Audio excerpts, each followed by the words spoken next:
I started rapping when I was 12 years old. It was my first interaction with rap music. It was the first time I found out about Eminem. And at the time in secondary school, I did not think that I wanted to become a rapper. I started rapping because I was jealous of a girl in my hostel. Her name was Yemisi Ainde. Hello, Yemisi, if you're watching this. Yemisi Ainde was a walking ball of entertainment. She could narrate a whole film from the start to the finish, playing every character in the movie and just entertaining everybody in the room. And she was like the superstar, like everybody would stop to watch her. And she was our TV show. And Yemisi just had a way of moving the room. One day, she gave us this entire story about The Devil's Advocate, the movie. And I remember thinking to myself, who is this girl? Who does she think she is? And after that, she came another day and presented us with Eminem, Cleaning Out My Closet. This was my first rap song that I felt intimidated by, not only because it was a catchy song, the story, but also because Yemisi Ainde was rapping this song from the beginning to the end, flow, rhythm, and everything. And everybody was just watching her. And in my mind, I was like, who does she think she is? I'm going to do that. And this is how you know that, sometimes jealousy is a pointer into your future. If you choose the positive side of jealousy. And I was pissed off that Yemisi Ainde could do that. So I decided, and I took it upon myself, that I was going to practice that Eminem song, Cleaning Out My Closet, and I was going to get every single word of it, and I was going to understand what it was and rap it back just the way Yemisi had done. And I spent days and days, playback, rewind, pause, playback, rewind, pause on my cassette player until I got lyrics, everything out word for word, and I was able to rap Cleaning Out My Closet. I'm sorry, mama. I never meant to hurt you. And this was my introduction to rap. So through this process of listening to Eminem and writing the lyrics back to myself, I fell in love with the system that was rap, how the words were placed together. At the time, I was already a writer. I had been writing since I was about 5 years old or something like that. And throughout school, I had been writing. I really, really told myself I was going to become a writer and I was going to become an author and I was going to publish books and things. But rap was a different kind of writing. And from that first interaction, it completely consumed me to the point where I couldn't think of anything else but rap. I wanted to rap now, not just to entertain my dumb girls or to be better than Yemisi Ainde, but to rap and to continue to feel that confidence boost that I felt every time that I rapped. And so from rapping Eminem's Cleaning Out My Closet to just looking for rap music on the radio. And I remember back then, I was like a DJ, right? Because I was also a dancer in school. And so I had the best mixtapes meaning like you stay up all night and all weekend listening to the radio, you put on the cassette player and you make sure that as soon as the ads are done playing on radio and they're about to play a song, you hit record and you record the song. And if you don't get the timing right, you have to cut the parts where there are ads and then tape the cassette thing back together with a sellotape or something like that. The mixtapes back in the day, if you know, you know. And I used to create mixtapes like that. And I began to interact with music in that way. And this was how I found hip hop and rap music. And this is how I fell in love with it. And it really consumed my entire existence to the point where I said, nah, this is my life. I'm going to become a rapper. I'm going to become the best female rapper ever, ever, ever. And I was so serious about it. I went to university after that. And throughout university, for a couple of years in school, I was just, the dancer because I'd always been a dancer. So, when it's time to present something on stage, you see me on stage, I'm dancing. And somehow I found myself in the studio one day. I will give this story another time because I don't want this video to be so long. But I was able to connect with producers in Lagos, Nigeria. I remember very clearly, I was so very confident. Ooh, I wish I could connect with that aspect of myself that was like fearless and could do anything. She was fearless. She was so fearless. I remember on one of my days of, creating music or listening to music on the radio, the producer on the show, his name Teddy Esosa, Don Mama on Star FM Lagos. I literally placed a call to the radio station. You know how you call the radio station to request a song? I called the radio station not to request a song, but to request for a producer. So I said, hello, hi, my name is Eva. I'm a rapper. I need a music producer in Lagos. Can you, connect me with someone? I'm literally talking to this guy on the radio. And he says, yeah, sure, come over to the studio. And so I go over to the studio and he introduces me to Zidon Paparella. I remember all of this so clearly. He introduces me to Zidon Paparella, to a couple of other guys. And one thing led to the next. From my hustle, I connected with that suspect. And with that suspect, I was able to, hello, suspect. I was able to get into the studio and record my first song. I remember very clearly.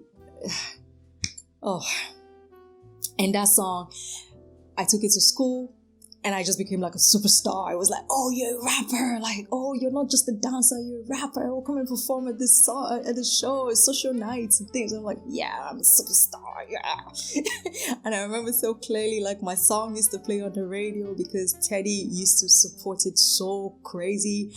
I had like big support on radio. They loved it.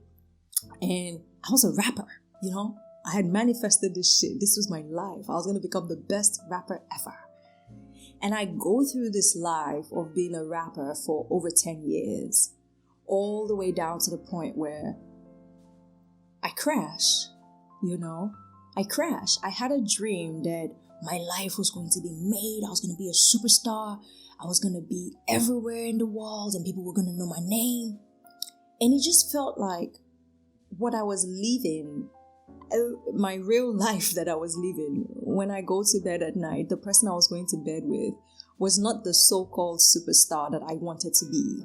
I felt like I was living a lie. I felt like I had a mask on that did not correspond to the dream in my heart. And that separation was just a war. It was a war in my spirit. War coming. There's a war coming. I see a war coming. War coming. War coming. War coming. I better run 1, 2, 1, 2. Get ready, go.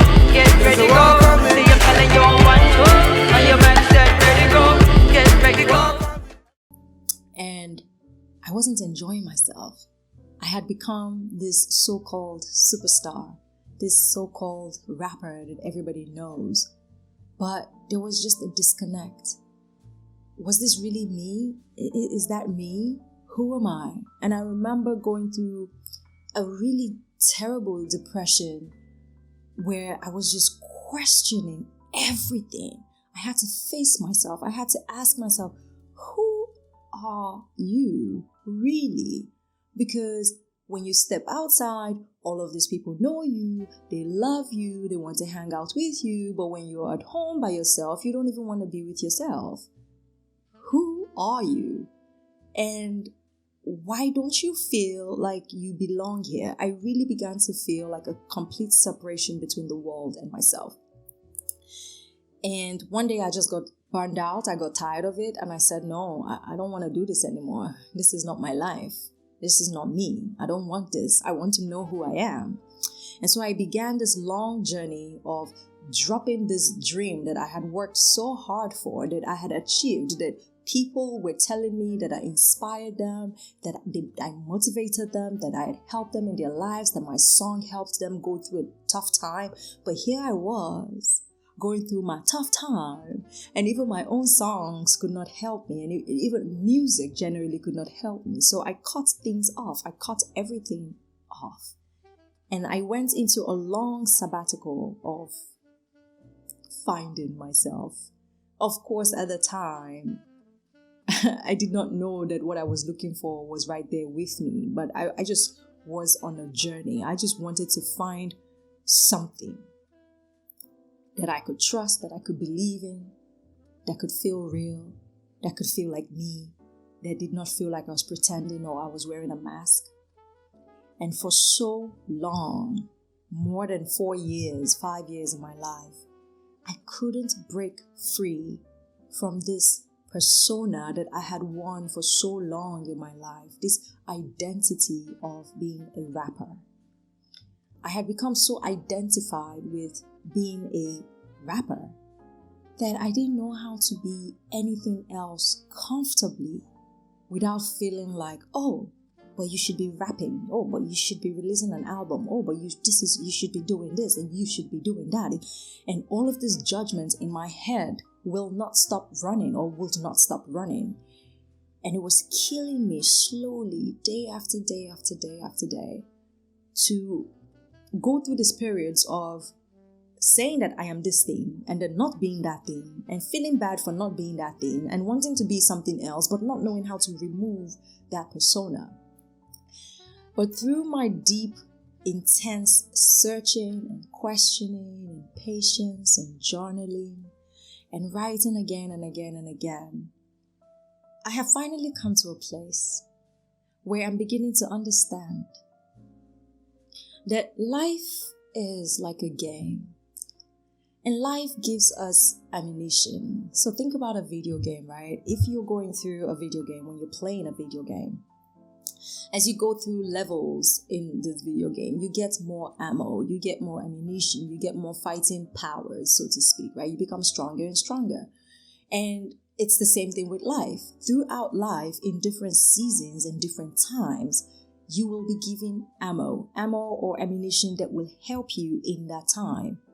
And as you grow and as you become older and wiser, you get more ammo if you're doing the work and you stack on more ammunition. It doesn't mean that the ammunition that you had before is gone. You can pick it up at any time if you feel like using that, but you still have it. And this is something that I had to learn through pain and intense desire to know. And so here is what I've come to understand after many years of going through self-imposed pain and drama. My persona does not have to be permanent. In fact, the persona is never permanent. I had to get into the dictionary to check the meaning of persona. And persona, according to the dictionary, is the perceived character of a person, the presented character. And when you think about it, the presented, it's a presentation. In fact, when you go all the way back to the origin of the word persona, it is Latin, 18th century, that translates to mask. And so literally, when you think about it, your persona is a mask. It's a covering of who it is that you really are. And so all this time in my life when I was down and under and I was forcing myself to be rigid and to be stuck on being a rapper, I didn't have to do that. I didn't have to put myself through all of that drama. But of course, I did not know any better. I know better now, which is why I'm sharing this with you so that you can free yourself from the prison that is your personality, from the prison of your persona, from the prison of who you think that you are supposed to be in the world. Forget about who you think you're supposed to be and just be. I wish I could teach you how to do that in the next 5 minutes, but I'm sure subsequently the answers will come through me for you if you keep on watching my videos and maybe sharing in my experience as I share them with you. So make sure you subscribe so that you don't miss the next one or, the next important update from me.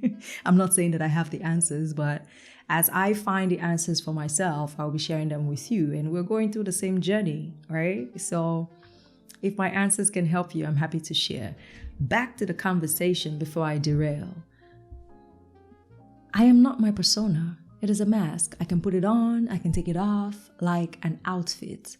It's like, who do I want to be in the world today? And you can wear a mask and you can go have fun and you can play. Think about when you were a child and you were role playing. You were putting on different masks and you were being different people just based on how you felt for the day. Who are you? Just based on how you felt for the day. And one of the things that is really helping me right now is just choosing to have done, baby. Like, I'm no longer stressing. If I want to talk, I will talk. If I want to write, I will write. If I want to dance, I'm going to dance. If I want to be a model, I'm going to be a model. I don't have to be one thing. I am not one thing. When you think about life and you think about nature, you look at the trees, you say, oh, this is nature. You look at the ocean, you say, this is nature. You feel the air, you say, oh, I love nature. It's nature, nature, nature, nature everywhere expressed as the trees and the birds and the ocean and you. And it's the same exact situation with you. You are you expressed in different ways, depending on what level of expression you're feeling today, what level of expression you're feeling in this season of your life. And so from my experience, I have come to learn that there are different seasons in your life, and different seasons in your life are going to require different expressions of you. It is up to you to know when it is time to drop an expression. It doesn't have to be forever. But you can drop an expression and you can pick it up again. You can start a whole new expression. You can become somebody else. You do not have to be rigid. You do not have to be stuck on one thing. You do not have to define yourself by your mask. Do not imprison yourself to your mask, to your persona. I'm repeating myself because I know that if you're still watching this right now, then it is speaking to you. You needed to hear this today.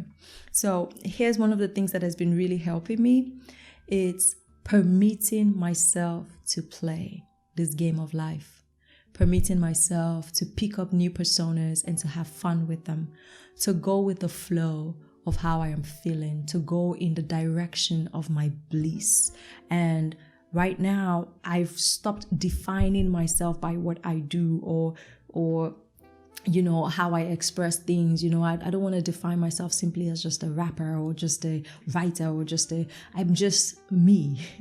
And I'm excited to see what comes up for me. And I'm being honest with myself, like, okay, you have to be really honest. Do you still want to do this? Do you still want to do that? Do you enjoy doing this? Are you doing it to prove a point to someone, or are you doing it for yourself? For a long time, when I stopped rapping for a little while, there were times when people will say things like, oh, what happened to you? You fell off. Or you used to be so hot. What happened to you? Why did you stop? You know, you would have been the biggest artist right now, but you stopped. You fell off, you know? And I get triggered, and things like that used to get me back in the day. Not anymore. And back then I remember, like, I'll get a couple of mean comments like that and it will really trigger me and I'll feel so sad and I'll be like, fuck this shit. I'm going to show these people that I'm the shit. And I'm going to go start trying to like record a new song or film a new video or something and just try to prove to myself that I'm the shit. And it was just a waste of time. It was a waste of time because I wasn't living in my truth. If I didn't want to do it at that time, I didn't want to do it. And I needed to honor that. I needed to honor my journey. And thanks to me, you know, honoring my journey, I'm at the place right now where I'm so comfortable just taking my personas off and putting them on and choosing who I'm going to be today. And look, how am I going to serve in the world today? How am I going to represent for God today? How am I going to show up as a big rolling ball of energy in the world today? Right? And I think that is a better way to think about your life and think about yourself. I hope that this has helped you today. That has been a very long conversation. I did not intend for it to be that long, but I'm sure that it was valuable and it has helped you. My name is Eva Alordiah. I will see you in the next one. If you want to catch me, make sure that you subscribe to the channel. Do it right now so you don't forget. And if this transmission has been helpful for you today, do me a favor, share it with someone, drop a comment, drop a yes, big energy in the chat. That will let me know that you watched all the way to the end. I'll see you in the next one. Make sure you check the description down below. I do have a few classes, ebooks, collections, resources that will help you as a content creator online. All right, I'll see you in the next one. Bye.